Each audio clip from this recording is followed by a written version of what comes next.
का चरमरे America Cuba सामरिक उत्तेजना क्यूबा सरकार पतन पर ट्रम्प करिसेंती विस्तृत रणनीति ट्रम्प करुछंती क्यूबा को घेराबंदी पर प्लान भेनेजुएला पर ट्रम्प को टार्गेट रे वर्तमान क्यूबा को तैल जोगाणकारी देश को मध्य ट्रम्प धमक देइछंती क्यूबा को तेल जोगाइले लागिबो भारी टिकस ए धमक देइछंती डोनाल्ड ट्रम्प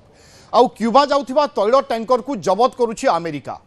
क्यूबा रे वर्तमान देखादेलानी खाद्य एवं तैल संकट आउ एपटे आकाश मार्गरू क्यूबा उपरे नजर रखुछि अमेरिका क्यूबा चारिपटे घुरी बुलुछि अमेरिकार ड्रोन एवं विमान कार्बियन सागर रे अमेरिका निजर विशाल युद्ध जहाज यूएसएस कार्गस एवं 2500 रु अधिक मेराइन सैन्य को प्रस्तुत रखिछि पेंटागन पक्षरु सामरिक आक्रमण पर समस्त ब्लूप्रिंट प्रस्तुत हो सारी अमेरिका विदेश मंत्री मार्को रूबियो स्पष्ट करिसेंती जे क्यूबा चीन एवं रूस सहित मिसी अमेरिकार सुरक्षा प्रति विपद सृष्टि करुछि तेणु सेठारे कम्युनिस्ट शासनर अंत करने अमेरिकार मूल लक्ष्य सेपटे क्यूबा जवाब देछि अमेरिकार এই চাপ आगरे क्यूबा आदौ मुंड नुआइबो नाही क्यूबा राष्ट्रपति मिगेल डियाज कानेल कहिसंती जे अमेरिका मिथ्या अभियोग आधार रे युद्धर परिवेश वर्तमान सृष्टि करुछि तेबे वर्तमान स्थिति संपर्क में अधिक आलोचना करबा वैदेशिक व्यापार विशेषज्ञ समरेंद्र बासा आम सहित रहउचंती श्रीयुक्त बासा आपनको स्वागत करुछि वर्तमान क्यूबार स्थिति बा अपडेट को केमिति देखुचंती अमेरिका टार्गेट रे आउ एक देश बा आउ एक राष्ट्र एवं क्यूबार पतन हेबो कि बा क्यूबा गोटे प्रकार वर्तमान अस्थिरता को चली जिवो कि ए आशंका अनेक मात्रा रे काहे कि बढ़ुची एवं देखा जाउची अमेरिकार प्रथम प्लान थिला भेनेजुएला जो सी जपर दखल कले भेनेजुएला पर टार्गेट है ईरान किंतु ईरान जेहेतु 11 ରୁ 12,000 किलोमीटर दूर रहा तेणु से इज्राएल सहयोग लोड करते जपरी भाव में देखिलु एयर स्ट्राइक करते तेज बर्तमान जो प्लानिंग रही क्यूबा एवं मिशन क्यूबा सुविधा हम कारण ए अमेरिका डायरेक्ट इनवल्व हो पारे ओनली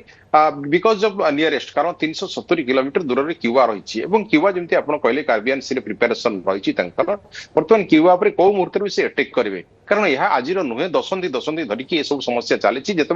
आम डोनाल्ड ट्रम्प फास्ट कार्यक्रम प्रथम जो राष्ट्रपति थे से डिस्प्यूट चलता पूर्व आम देखी बाराक ओबामा बेले से कथा होता तेज कहवा कथा जाक पड़ोशी राष्ट्र सहमति रहा दरकार जमती कि आम देखु क्यूबा जी की सोवियत संघर सपोर्ट बा गोटे प्रकार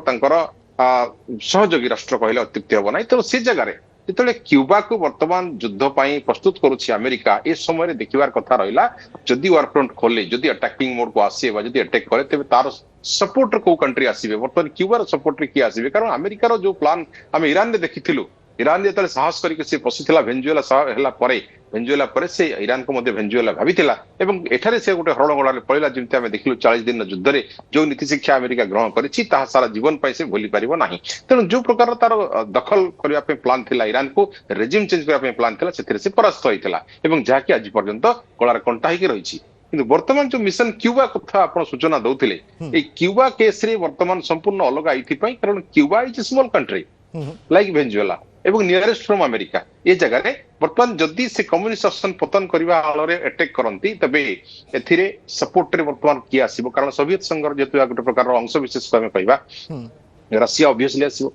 अर्थात अमेरिका रशिया वर्सेस हम ए छायायुद्ध रशिया जमी भाव ईरान रही जमी ईरान देखी छायायुद्ध रशिया थिला चाइना थिला नॉर्थ कोरिया थिला समस्त छायायुद्ध थे ठीक से भाव में क्यूबा जदि अमेरिका अटैक करुच्ची एपटे ईरान समस्या सरी ना 60 दिन गोटे युद्ध विरति घोषणा चली ट्रम्प सिग्नेचर बाकी अच्छी सेपटे ये समय क्यूबा उपर अटैक अर्थात अमेरिकार वर्तमान युद्धखर नीति जी शांतिप्रिय राष्ट्र कहला नोबेल पीस क्लेम करुला से राष्ट्र वर्तमान गोटे पर गोटे सीरीज जपरी भाव में देश दखल करने व्यस्त रही ए जगार आगामी परिस्थिति जमीक डोनाल्ड ट्रम्प कहले मते मिडटर्म इलेक्शन भय ना तेणु वर्तमान युद्ध क्षेत्र में प्रस्तुति अलग चली रणक्षेत्र रणनीति अलग चली जमी पीट हेगसेट कथा आम देखुचु जेडी वेंस को बयान को लगुच मैंने कौ मुहूर्त भी क्यूबा पर वर्तमान अटैक करेंगे कारण जमी ड्रोन कथा कहले जमी समस्त युद्ध जहाज कथा कहले युद्ध पथ कहले सब रेडी अच्छी ताने हठात भेनेजुएला पर अटैक करेंगे जहाँकि एक शुभ सूचना नुहे कारण विश्ववासी वर्तमान युद्ध चाहूना वर्तमान शांति समस्त अपेक्षा जो संकट देखा संकट शांति गोटे मात्र बाट जो समाधान हो